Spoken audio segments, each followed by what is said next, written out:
Good evening. This is the Village Council regular workshop agenda. The date is March 4th, 2026. The time is 7:30. Adequate notice of this meeting has been provided by a posting on the bulletin board in Village Hall, by mail to the Ridgewood News, the Record, and by submission to all persons entitled the same as provided by law of a schedule, including the date and time of this meeting. Roll call. Councilmember Winograd is not present. Councilmember Mortimer? Here. Deputy Mayor Perrin? Here. Councilmember Whites? Here. Mayor Vagianos? Here. Will you all please join us in salute to our flag? Pledge allegiance to the flag of the United States of America and to the republic for which it stands, one nation, under God, indivisible, with liberty and justice for all. Let's go right to public comment.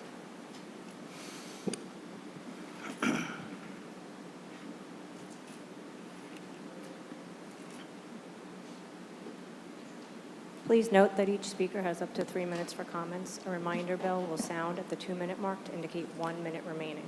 When you hear it, please begin bringing your remarks to a close so we can ensure everyone has time to speak. Thank you. Good evening, Mayor and Council. Boyd, a loving Ridgewood resident. Last Saturday night, I happened to be walking through the CBD and noticed that there were valet parking, 2 valet parking stations. First time I've noticed that for quite some time. I had some questions about the operation, and I sent an email to Mr. Rooney, and I'm pleased to report that within 60 minutes of the email hitting Mr. Rooney's desk, I received a phone call from Police Captain Glenn Ender, who answered all the questions I had about the valet parking issue, and there was one concern I had that he followed up with me later in the week on the telephone. So I thank Glenn Ender very much for getting back to me very, very promptly about it, and I'm pleased to report that at least for right now, everything with the valet parking seems to be going according to what the ordinance is written by. Thank you so much. Thank you, Boyd. Anyone else? Seeing no one, we're going to close public comment, and we'll go right to our manager's report. Thank you, Mayor. I apologize, I'm a little under the weather tonight, so if my voice is raspy, I'm sorry about that. Just a few announcements tonight. First, rear yard trash collection resumed yesterday, Tuesday, March 3rd. Regular bulk refuse collection with no 5-bag limit resumed today on the west side, and it will resume on the east side next Wednesday, March 11th. Reminder, bulk refuse collection is limited to 7 items per pickup. The village will not pick up items over 100 pounds, tree stumps, dirt, rocks, concrete, building materials, or electronic devices, including TVs. So as we prepare for the spring cleanout season, just please be aware of what our sanitation folks will collect. We appreciate everyone's patience during the recent snowstorms and understanding the temporary suspension of rear yard pickup. It's all being done to ensure the safety of our sanitation crews. The Department of Parks and Recreation will be holding their annual seasonal summer job fair on Monday evening, March 16th, from 5:30 to 7:30 in the community center on the lower level of Village Hall. Summer job fair is for young adults 16 years of age and older. They will have the opportunity to explore the wide variety of full-time and part-time positions that we have during the summer months here with the village. They'll learn the job requirements and understand the job descriptions for each position that is available. They'll be able to speak with supervisors who can answer any questions, and if there's any further information, please call the Recreation Department at the stable, 201-670-5560. On March 7th, the Ridgewood High School will hold Super Science Saturday from 9 a.m. to 1:30 p.m. Some of our village departments will be participating in that event, including the police department, the fire department, and our Green Ridgewood Committee. The Recreation Department has a full lineup of programs to keep kids active and connected after school. Many of those programs began this week and will run through the month of March. We encourage everyone to review those programs and register through Community Pass as spaces fill quickly. The Ridgewood's Arts Council presents Children in the Arts. That program will be held on Sunday, March 15th at 2 p.m. at the Ridgewood Public Library. All are welcome and all ages are welcome. The Ridgewood Health Department will be hosting a blood drive on Thursday, March 26th, from 11 a.m. to 5 p.m. in the Youth Lounge on Level 1 of Village Hall. Walk-ins are welcome, but appointments are encouraged. The next council chat will take place on Saturday, March 28th, from 9 to 11 a.m. in the caucus room here on the 4th level of Village Hall. Please call for reservations, 201-670-5500, extension 2207. Residents can attend council chat without an appointment, but reservations will take priority. And finally, the Village Council upcoming meetings. Next week is our public meeting on March 11th. We anticipate we'll be introducing the 2026 municipal budget at that meeting. Next work session is the 25th of March, and the final work session is March 30th, which is a Monday evening. That meeting has been changed due to the holiday schedule. All meetings are scheduled for 7:30 p.m. And that concludes my report, Mayor. Thank you, Keith. Let's go to council reports. Frank? Yeah, I had the pleasure of covering for Councilwoman Winograd at Shade Tree Commission. We met last night, and some of the initiatives that we talked about was the 250 trees for the 250th anniversary, and how that's going to happen. And then that's going to roll into something else that I'm not sure if I can say, so I'm not going to. We talked about some of the ideas that Shade Tree has for Daffodil Festival, which is one of the greatest events in Ridgewood. The high school green team spoke, and they are doing a lot of great stuff. Impressed that the young people are so motivated and continue to push through their different projects. They will also be at Super Science Saturday, this Saturday. And then we just talked about some of the upcoming social media things that they have planned. And that concludes my report, Mayor. Thank you, Frank. Evan? None of my committees have met in the past week, so I have nothing to report. Pam? The Ridgewood Business Alliance continues to meet to interview applicants for the position of executive director. We hope to finish up those interviews next week. Green Ridgewood and the Green Team, which is a subcommittee of Green Ridgewood, will be meeting tomorrow night at 7:30 in the senior lounge. It is, of course, open to the public, so anybody interested in working on environmental projects is welcome to attend. And just following up on something that Keith said about bulk waste pickup, mattresses cannot just be put out, well, naked for pickup. They have to be bagged, and that is for the protection of our employees. So that's all I have. Thanks, Pam. And very quickly, the Community Center Advisory Board met and reviewed the preliminary architectural plans for the expanded senior center on the first floor of Village Hall, and it was very exciting to watch the work that they put together. So we're going to see where that all comes out. And now let's go to our agenda and entertain a motion to suspend the work session and convene a special. Mayor, we have one discussion item before that. Did I miss something? Yeah. Oh, I have the old agenda. Oh, sorry. There you go. It's okay. Sure. Here we go. And so, let's go to 7A. Keith? So, Mayor, Matt and I have been in conversation with Beth McManus. As you know, the filing deadline for all the program paperwork for the affordable housing with the state of New Jersey is due on March 15th. We have 3 items on tonight's agenda. One is to amend Chapter 190, which is the land use and development, the affordable housing section of our code book. We are required under the state program to revise this so that it is in concert with all the necessary program requirements as they stand today. So the ordinance that is under consideration tonight for introduction at this special public meeting will meet that requirement. And then there are 2 other resolutions that we are going to discuss later on in the meeting, which would appear before the council for a vote next week. Just if I can add to that, so everybody in the public knows, this has got nothing to do with the zoning. This is what's required of every town to be in compliance with the amended Fair Housing Act, which was adopted in 2024. So this does not set up any new sites, does not create any new zoning. What it really does is provide for each town to meet the requirements of the Fair Housing Act by identifying all the different terms, different aspects of being able to put in affordable housing.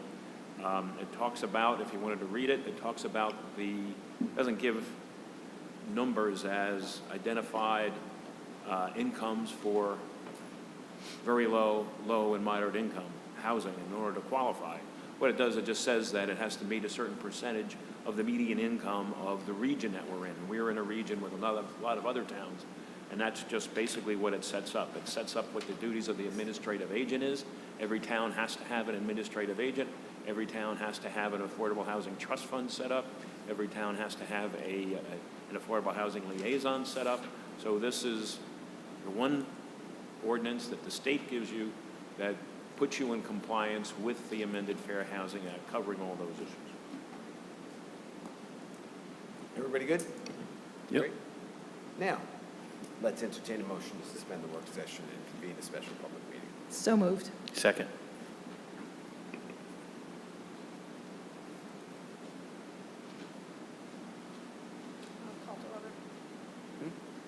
You have to vote. You have to get a vote.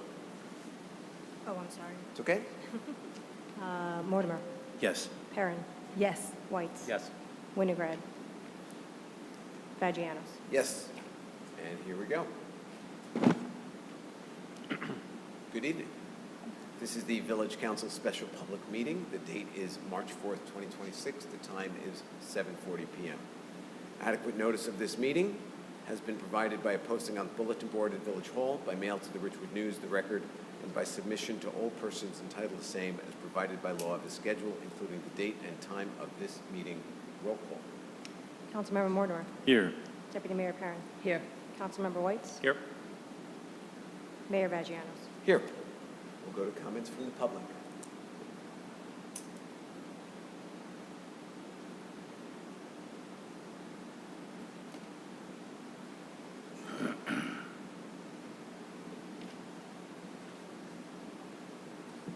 Saurabh Dani, resident of Ridgewood. Good evening, Mayor and Council. Thank you for volunteering. Thank you for your service. And I joined late, so if it's already covered, my apologies. But my question was on tonight's agenda. I noticed a resolution for a loan from an insurance fund. And I was slightly confused on loan versus bond, resolution versus ordinance. So I did some search, and what I read, and that's where I'm here to clarify, maybe you can clarify, it said that if an insurance settlement is definitely coming in, then that money can be loaned, and then that can be a resolution. But if that insurance settlement money is not guaranteed to come in, and in future we may have to assign it to a capital bond, then it should be an ordinance. So if you are doing a resolution for a loan, and if you know for sure that that money is just being processed as an insurance claim, and eventually it will be paid out as an insurance claim, then it's in advance, or it's a loan, then you can accept that as a resolution. But if you are going to treat that as a bond later on, then it should be an ordinance. It should not be a resolution. Thank you. Thank you, Saurabh. Any other comments from the public? Seeing none, I'm going to close public comment. Would anyone like to respond to Mr. Dunn? So through you, Mayor, there are multiple resolutions on concerning the Shedler claim this evening. The first is to approve and amend the temporary capital budget to allow for this. The second is to accept the claim as it has been presented by the Joint Insurance Fund, which is $250,000 in claim funding and $1,350,000 for the loan. I'm sorry. If you look further down the agenda, Mr. Donnie, when you get to the introduction of ordinances, Ordinance 4088 is a capital ordinance that will support what you suggest, which is it will set up the mechanism in the Finance Department in order to accept that loan. And then finally, we have a resolution on tonight to authorize an emergency appropriation for the Shedler property, which is also needed to accept the loan that has been proposed by the Bergen-Jeff.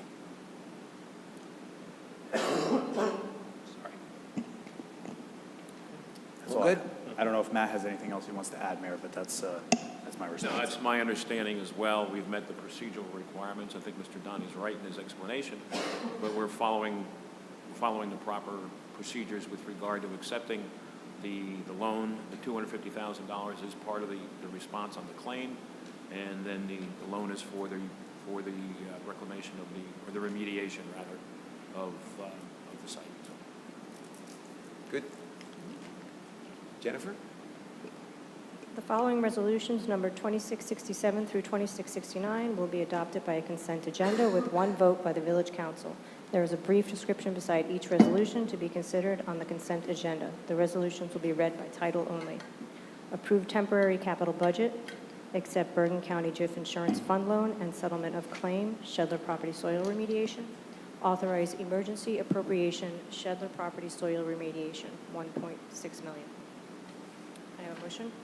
I move that 26-67 through 26-69 be approved. Second.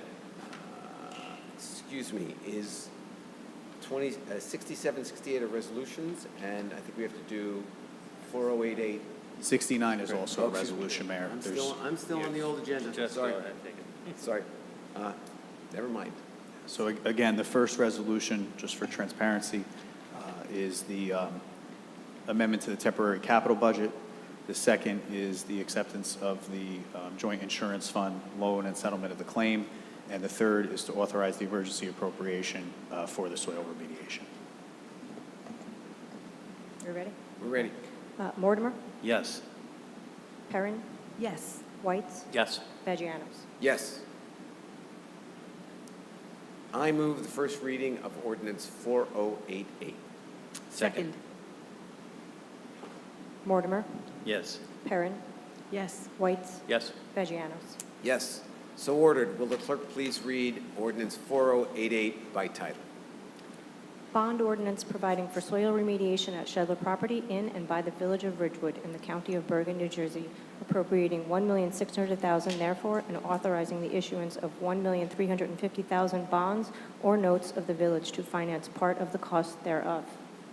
I move that ordinance 4088 be adopted on first reading and that March 25th, 2026 be fixed as the date for the hearing thereon. I second the motion. Mortimer, Yes. Perrin, Yes. Whites, Yes. Vagianos. Yes. I move the first reading of ordinance 4089. I second that. Mortimer, Yes. Perrin, Yes. Whites, Yes. Vagianos. Yes. So ordered. Will the clerk please read ordinance 4089 by title?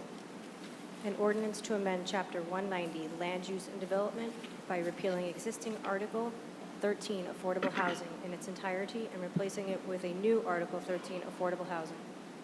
I move that ordinance 4089 be adopted on first reading and that March 25th, 2026 be fixed as the date for the hearing thereon. I second. Mortimer, Yes. Perrin, Yes. Whites, Yes. Vagianos. Yes. Motion to adjourn. So moved. Second. All in favor? Aye. So, Mayor, the first item on tonight's agenda is a presentation of the revised fields policy. I'd like to ask our Recreation and Parks Director, Nancy Bigos, to come forward. This is an initiative that the village has been working on at the Fields Committee in conjunction with the administration at the Board of Education. We have completely and thoroughly reviewed all aspects of the field policy over the past 2 years. When I first arrived here in Ridgewood, one of my first meetings with Nancy, we discussed the need for a revision to this document. It's been somewhat of a long road, but I think we are almost there, or at least 99% of the way there. This changes the committee structure slightly. Previously, our Parks and Recreation Director and the Athletic Director at Ridgewood High School were the co-chairs of the Fields Committee. That is being changed as part of this document. Nancy will remain the village co-chair, but the Board of Education Business Administrator will assume that responsibility from the district side. We move to expand the regulated facilities. This has more to do with the school than it does with the village. but it now includes auditoriums, cafeterias, learning areas, and fitness centers, and other facilities within the school buildings. We are mandating that all scheduling be done digitally through Master Library, which is on our online scheduling platform, which I think many in the community have grown to know and understand and become more comfortable with. We also have two very able employees. David in the Recreation Department does a tremendous job working with residents and community groups who want to use Master Library scheduling on the village side. And London, who works in the district office at the Board of Education. She assumed that responsibility, I guess, back in September, and she's doing a tremendous job on behalf of the district, shepherding people and helping them schedule through Master Library. Earlier deadlines for reservations. All recognized groups must now submit all seasonal reservations 45 days prior to the start of the season. Previously, the draft schedule was prepared 3 months in advance, but the specific 45-day submission deadline is new and is slightly a stricter requirement so that we can make sure that we're maximizing the amount of field space that's available. We've revised the insurance requirements. The 2026 draft that's presented to you tonight specifies a minimum of $1 million per occurrence and $2 million in the aggregate. While the aggregate remains the same as it did in 2018, the pre-occurrence minimum is now explicitly defined in the fields policy, whereas it was not before. Stricter attendance and compliance at field meetings by recognized groups. We did have a concern about absenteeism, so there is now a requirement that if they do not attend the meeting, they will lose some priority allocation moving forward. We addressed a whole section on the conduct of camps and clinics, again, both on village property and on Board of Education property. We've added some technical changes that govern the lightning detection system and also the weather. We contract with the Perry Weather System, and it is able to provide links and notifications, whereas before in 2018, there had been a hotline established. We have update of prohibited items, vaping, chewing gum, sunflower seeds, just regulations that govern our fields to make it a more pleasant experience for those who are participating. We clarified the dog policy. We integrated pickleball into the fields policy, especially the courts at Glen. And we worked to align the priority scheduling for our sports programs with the NJSIAA schedule. As we know, football plays in the fall, soccer plays in the fall, baseball and softball play in the spring, along with a variety of other sports. But those priorities are going to be set in line with the high school sports season moving forward. So Nan, I don't know if you have anything else that you want to add, and then we can open it up to questions by the council members.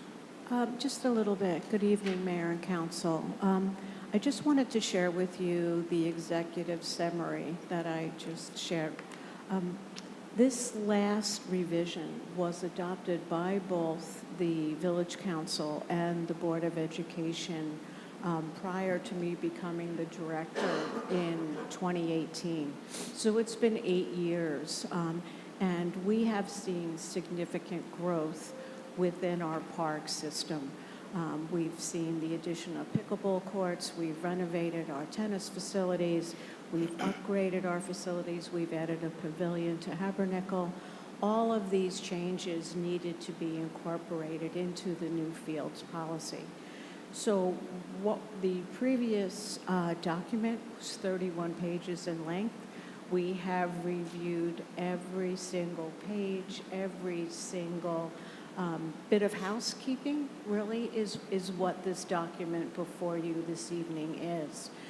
Our goal was to be able to utilize our facility to the best use, to optimize our maintenance, and to be able to assure fair and efficient access to all of our residents for all of our facilities. Within the last couple of years, we've seen an increase in our field and facility use. We're now overlapping our facility use. So, concerts at the Shell and games on Vets Field with baseball, whether you're walking a dog on Dunham Trail, taking a walk along the park at Habernickel, family picnics at the pavilion, our facilities are being used. And our intent is to take that sophistication and be able to schedule these programs, these special events, these games and practices so that we don't have conflict. So the Master Library scheduling platform has allowed us to do that.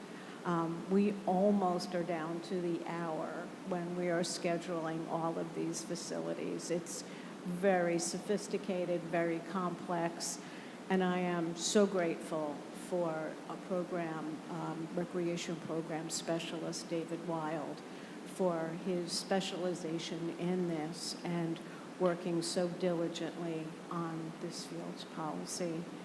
I think that's pretty much it. I don't know if you've had an opportunity to review this. Like Keith has said, we've made very few changes.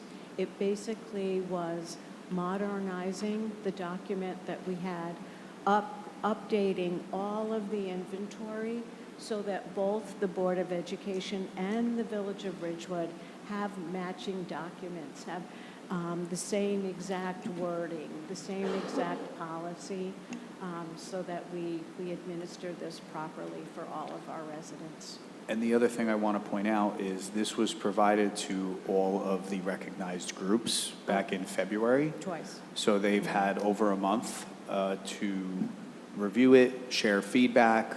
We actually, in the grand scheme of things, I think received limited feedback. Maybe two of the organizations had some inquiries and some questions. A few things that we still have to put the final touches on. But generally speaking, I think everybody is in agreement on the bulk of this and is supportive of the revised policy. The other thing it also incorporated, which we didn't have in the old policy, was the permanent lighting. Right, so remember, we had those portable light towers on Veterans Field. We had them at Maple Park East, which we no longer do. So we had to be able to update this document in order to cover that. So I'm here for any questions you might have. Questions? Well, I'm more of a comment that you're being too modest because this was a gigantic task. And I It's 2 think years. Yeah, well, and just like to me, what the biggest change of the document was is that it seemed like previously it was patchwork of just adding things and not subtracting. And what's so great is that this document is consistent all the way through. So there's nothing that conflicts and it all makes sense. And I think the biggest task that you accomplished was getting Board of Ed, all of the fields, plus us, to all agree on it. And that alone should get you an award. Oh, wait, you just got one. and last two, I want to call out. Yeah. And last, I want to call out David Wild because, like you said, none of this would work without Master Library. And I also remember when we first got that, and it wasn't intuitive to how to make it work. And then he dug in and has now become the expert of that in helping everyone. So kudos to you and to your staff. Thank you. Anybody else? Yes. What are you doing with the portable lights now? So the portable light towers belong to the youth sports groups. So the bulk of them were rented, and they have been returned to their vendors. Those that are owned, we still utilize them at Citizens and on occasion at Glen, and those belong privately to the Maroon Soccer Club. Thank you.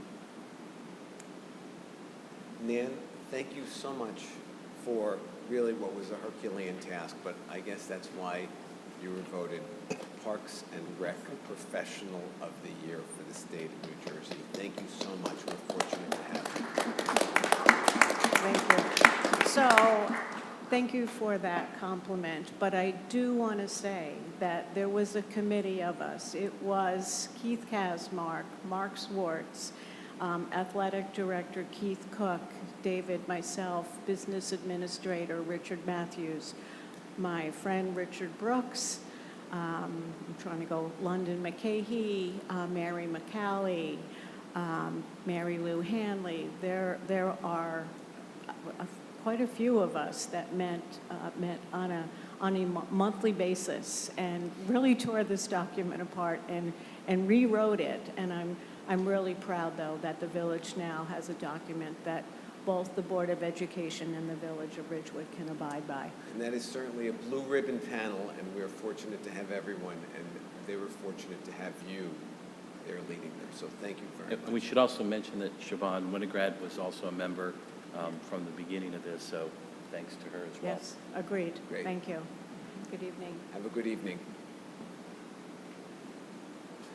Rich? Mayor, at this time, Oh, sorry. no, it's all good. Sorry. At this time, I'd like to invite Rich Calby, Director of Ridgewood Water, up. He has 8 items on tonight's agenda. Good day, Richard. Good evening. Good Mayor. evening, Rich. Mayor, if I may, before we start, can I give a good news announcement? We always want to hear good news. Only if it's Right. good news. Yep. So I was notified last month from the manager's office that the Village of Ridgewood and Ridgewood Water are the recipient of a congressional direct spending grant from Senator Booker and Kim's office for $1.53 million for lead abatement. Nice. Great news. Very nice. So the money's not on hand. We don't know the terms of the loan, or the grant, I'm sorry. But it was something we applied for about a year ago, got word last month, and the check should be coming. That's great. Thank you so much. Interestingly enough, I got Senator Kim's portal opened for the next round of funding, so we'll be having that conversation tomorrow morning. Perfect. Thank you. Okay, so the first item tonight is the award of a sole source contract for the SCADA software. That's the supervisory control and data acquisition system that's used to control the entire Ridgewood Water system. This is year 2 of a 3-year contract recommended to Emerson Software Company and not to exceed an amount of $22,549.46, and that's funded out of the water utility budget. Questions?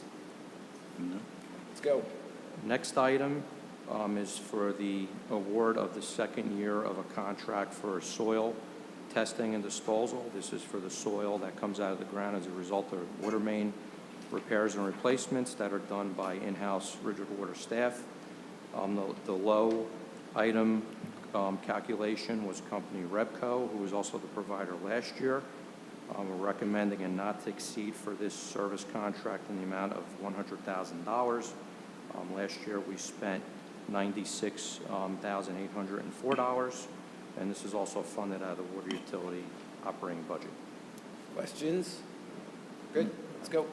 Next item is our annual award under the Sourcewell contract, state contract for Granger, for various maintenance, repair, and operating supplies and janitorial supplies for all our facilities. This is a not to exceed of $65,000, and this is also funded out of the water utility operating budget. Questions? Next Good. item is are also an annual cooperative purchase. This is for Brain Stone. This is for the backfill material, stone, and pavement that we utilize to complete the final restoration on all the openings that we make for the repairs and replacements and to backfill that hole. We're recommending a not to exceed amount of $100,000. Last year we spent $68,816. This is also funding out of the water utility operating budget. Everybody good? Let's go. Next item is change order number 1 to Suburban Consulting. As you may recall, earlier this year, an award was made to Suburban to design the water main replacement on West Glen Avenue to go with the new booster station. That proposal included an option for geotechnical work. We're now moving forward with awarding that option so we could determine the depth of bedrock along the length of that street so that when we go and do the job, there's no surprises. So it's a change order in the amount of $53,270, and this is funded out of the water utility capital budget. Everybody good? Let's go. And the next item is the change order number 3 to Mott McDonald for the PFAS raw water main project. This is to extend their services for the completion of the construction phase for the last 2 contracts, 2 of 4 contracts for the raw water mains, predominantly in Midland Park and Wyckoff. So this change order is for $60,030. This is funded out of the water capital budget. Everybody good? Isn't it not an amount not to exceed 87,000? You said 60. You are correct. Yes, I read the prior amount. Yes, $87,987. Not getting Thank one you. by the deputy mayor, I'm just saying. Thank you. The next item is a correction to a prior resolution. Back in January, we awarded year 3 of 3-year contract to WaterSmart, but since last year, WaterSmart's been doing business as a company called Vertex One Software LLC. So we omitted that back in the January resolution, so we're making a correction to that. And that's what this memo is for, in the resolution. Let's go. And the final item tonight is not a water item, but it's a recommendation to correct village ordinance on the salaries that were adopted as part of the village supervisor's contract. This is to correct the salary scale for assistant recycling supervisor. The ranges were improper for both 2026 and 2027, so this is a correction to both of those scales. This is a typo, right? Correct. Everybody good? Good. I just want to comment that after the good news of $1.5 million, there was bad news of $500,000. So you're still in the black at this moment. Net So gain. I think it's time to go. Yes, thank you. Good. Thank you, Rich. Have a good evening. Keith? Mayor, we have nothing under parking tonight, so we'll move to budget. Under item 1, this is to authorize a change order with Matrix New World Engineering Company, who is dealing with the soil mitigation at the Shedler property. We need an adjustment in their contract for project management and also for community outreach. Matrix has incurred some overages on the project needs when it comes to the project management aspect of the work there. That amount currently is $5,620. They have also incurred about $19,000 in overages performing community outreach activities that are described in the proposal before you. Of the budgeted allocation for needs regarding potential outside legal counsel, there is about $12,000 that remains unused, but they anticipate that they are going to need some additional funding to complete this aspect of the project. The total estimated costs and adjustment that is being recommended for the project management is $14,580, and for the community outreach aspect, it's $20,650, for a total estimated cost on the change order of $35,230. Questions? Nope. Good. Okay. Next item is to authorize a shared services agreement with the Borough of Hillsdale for the further expansion of our styrofoam densifier program. And you have a memorandum in there from Heather on that, which is supported by Sean Hamlin, our recycling coordinator. Questions? I just think it's great that we continue to get more of these shared service agreements. They're terrific. The next item is a donation of a new scoreboard for Maple Park from the Ridgewood Lacrosse Association. This project consists of the removal and disposal of a non-functioning scoreboard and the installation of a new scoreboard. The replacement scoreboard is a gift from RLA, and Nancy Bigos, our Parks and Recreation Director, has been in touch with Kenneth Springer, the president of RLA, on this initiative. The scoreboard is being purchased and shipped by Dektronics, a company out of South Dakota. The removal of the old non-functioning scoreboard and the installation of the new scoreboard will be performed by DHA Contracting out of Mahwah. The estimated cost of this is $23,000, and the Village Council will need to accept it under the contributions, gift, and other donation form by an accepting resolution. Questions or comments? Thank you, RLA, and gladly will accept this. I echo that. I want to thank all the sports organizations because they are always stepping up to help us maintain our fields. So it's a very, very good thing. It's a good partnership. Mayor, we have nothing under policy tonight. Under operations, we have a memorandum from Dylan Hanson in our IT department, the request to surplus equipment. This is to dispose of equipment that has been rendered unusable, is past its useful life, or is obsolete. There is a list that is attached to the council for the council's consideration of what Dylan is looking to surplus. Pretty good?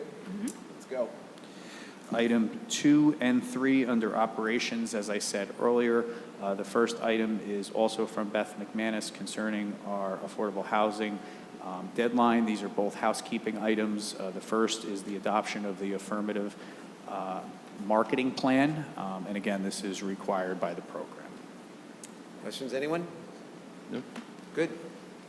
And the last item is to appoint a municipal housing liaison. That person was formerly Chris Rudishauser prior to his retirement from the village, and I am recommending that the council appoint James McGrath, our new village engineer, for that position. Again, a housekeeping item that is required for the affordable housing program.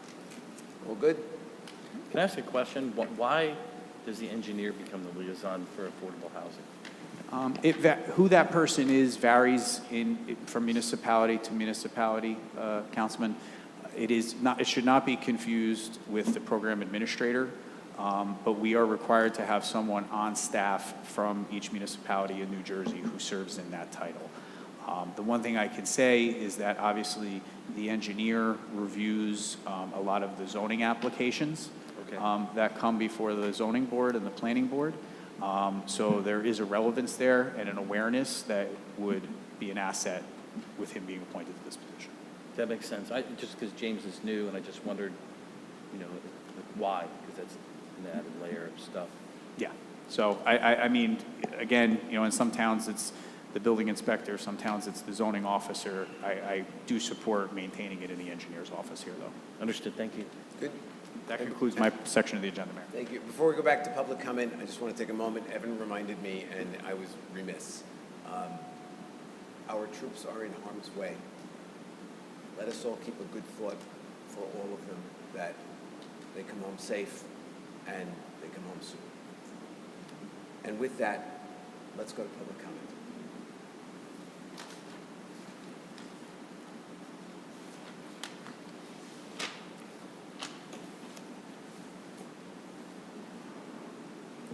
Saurabh Dani, resident of Ridgewood Village.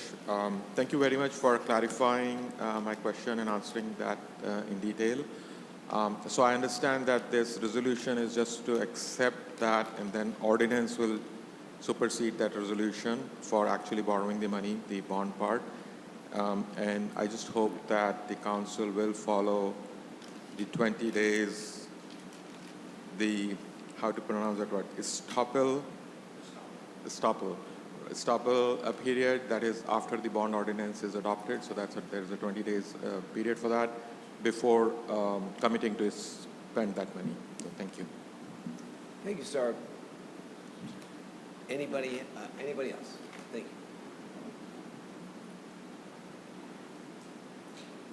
you. Good evening, Ann Loving, Ridgewood resident. With it getting just slightly warmer out, you can start to think about summer, and it makes me think about June. During June, Pride Month, love of all types is celebrated, and in the middle of Pride Month comes Juneteenth, which is Emancipation Day. And thanks to the strong voices of Boyd Loving, Jacqueline Hone, and some others, it seems that the village has taken note, and June 19th is respected as a holiday, and unrelated meetings and events are not taking place. I really thank them for their voices last year. However, the calendar this year does include an access committee meeting on that day at 2 o'clock by Zoom. Possibly this was auto-populated and it's an oversight, but hopefully somebody will make Ms. Winograd aware of that. But also in June is another love-related holiday, and it's lesser known. June 12th is not a federal or state or county holiday, but it's widely known as Loving Day. This is the date when, in 1967, the Supreme Court ruled that interracial marriage is legal. Prior to that, in some states, people could be thrown into jail for marrying the person they loved. It's called Loving Day because the name of the couple was Mr. and Mrs. Loving, and they were not related to us. Mildred Loving was African American, Richard was Caucasian. They loved each other since they were little children, they married, they had children, and then they were thrown into jail. Thankfully, their case was heard by the Supreme Court after quite a struggle on their part because they were very poor from rural Virginia. Now, thanks to their braveness, they are able to, anyone can marry anyone that they want, regardless of the amount of melanin in their skin. Now, I'm not suggesting that this should be a holiday, but I am proposing now, as I did last year, that you plan ahead, and in June, you should read a resolution for Loving Day. You read resolutions in favor of all sorts of wonderful, worthy causes, and I think this would be a good one to add to the books during the month when so much love is celebrated. Thank you. Thank you, Ann.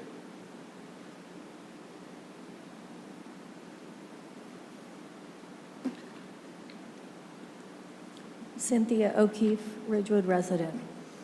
So I wanted to ask a question about the soil remediation budget, or the money that's associated with it. And I remember, I think it was last year's budget, Ridgewood Water had asked for, and I could be wrong, so don't judge me, but if memory serves, it was $100,000 for Rich and his team to dispose of contaminated spoil piles. And we do know that those were dumped on the Shedler property. So I guess my question, and if you want to take time and answer it thoughtfully with background that but my question is basically, why would Ridgewood residents pay for that? Because that seems to me to be a decision that was made by a for-profit entity. So why wouldn't Ridgewood Water then apportion part of these millions that they're getting to that? And my other question, I don't think I've ever heard in all the time that we've talked about Shedler, is the Brownfields grant, which I believe was part of the Shedler application. Maybe Keith, you could shed some light on that. Brownfields, it was a soil remediation or property or solid waste remediation. There are monies that I don't know if we applied for and we were denied, or we applied for and it's coming forth. Haven't heard anything about that.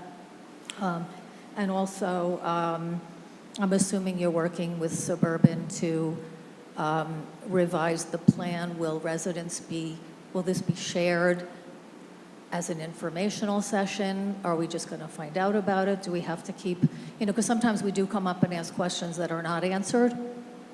Like last week, I brought up, the assault and the bullying, and nobody spoke about it. I was really disappointed. So I'm hoping, that for the people that do show up for these meetings, we're taking it seriously. So if we ask a question, it'd be really nice to, receive an answer. Thank you. Thank you, Cynthia. Anybody else?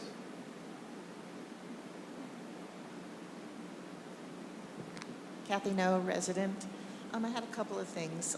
With the sports, the field report, is there any changes to lights on fields? Is that part of it?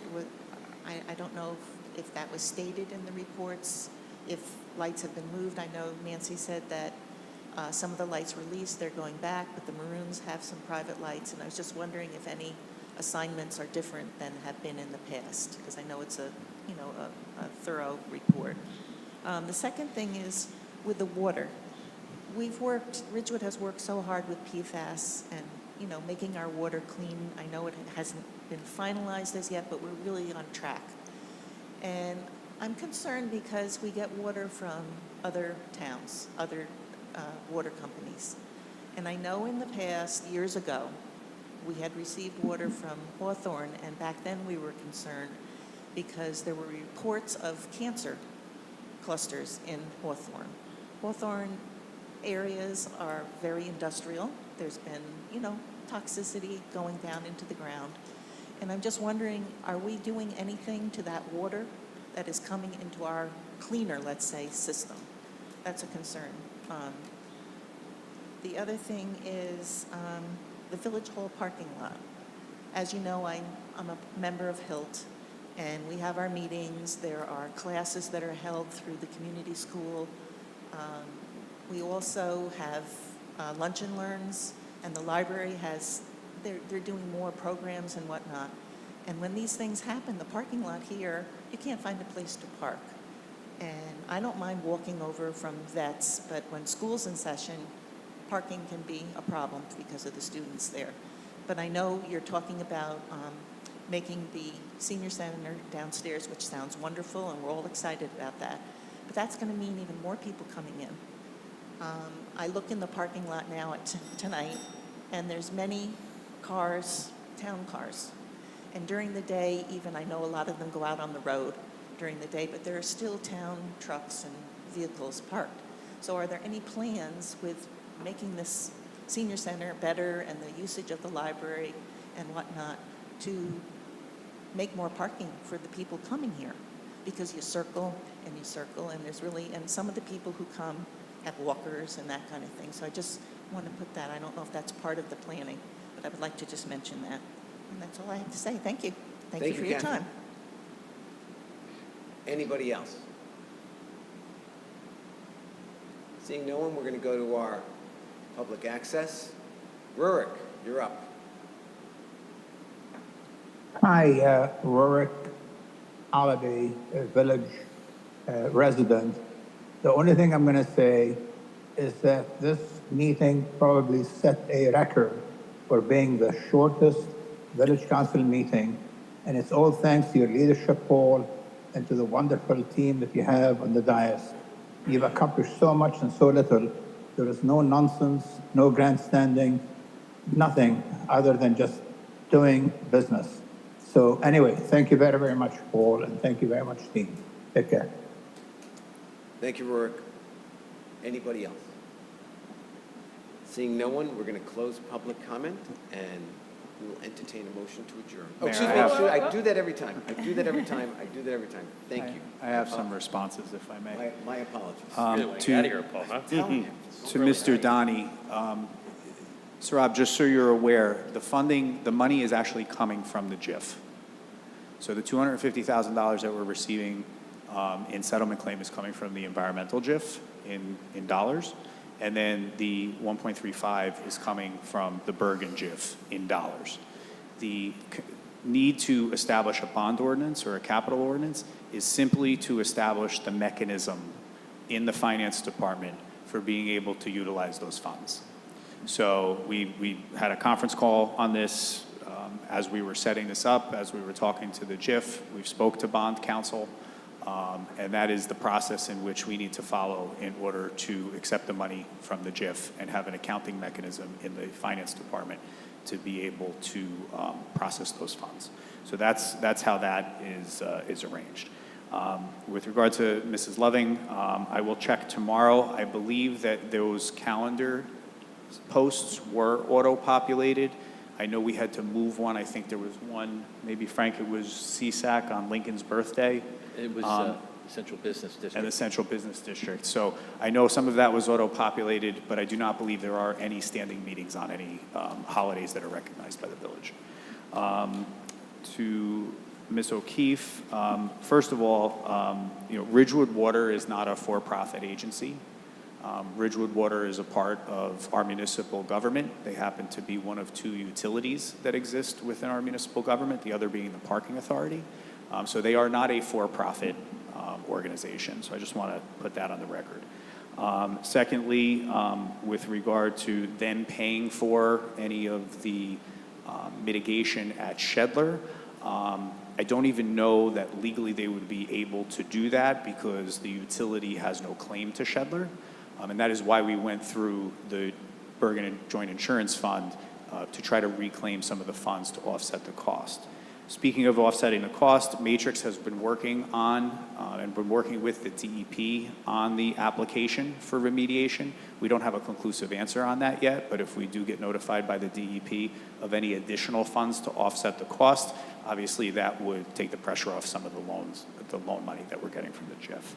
And with regard to Suburban, they are in the preliminary stages of putting the plans together. Obviously, once they have concluded their work in developing what the park will look like, that of course will be presented and shared with the public, but we're just not at that stage yet.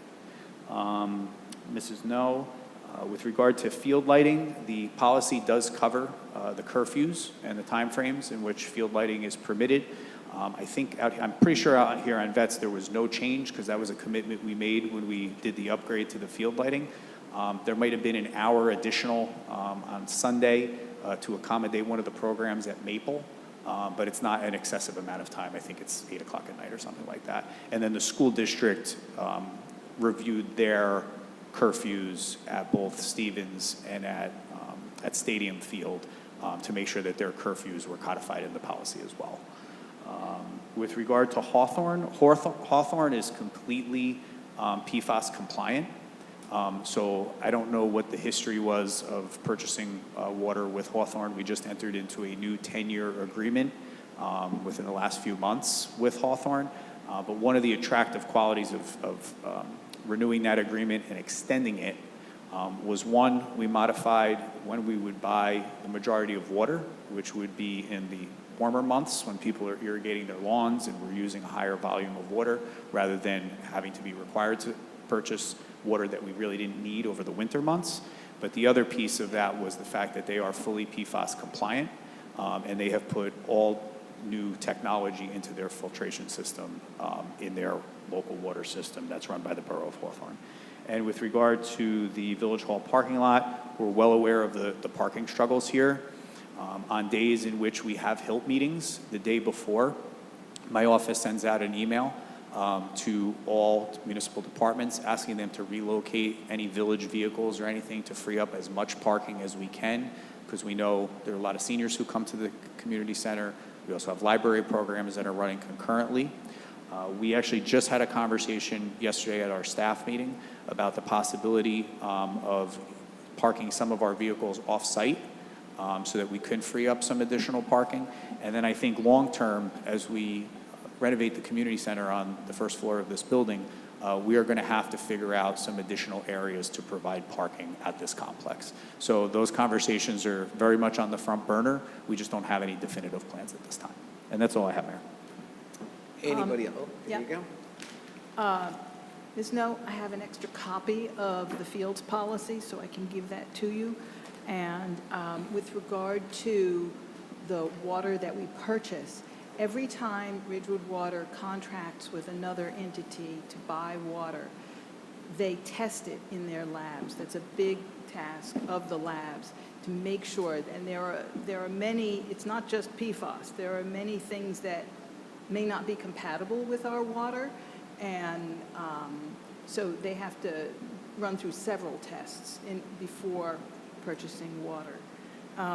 And as to parking here, I think this is a good opportunity to expand the senior bus service or try a pilot with a private company to have a jitney that picks people up and brings them downtown and takes them back home, rather than create more parking, because it's not the best use of our real estate.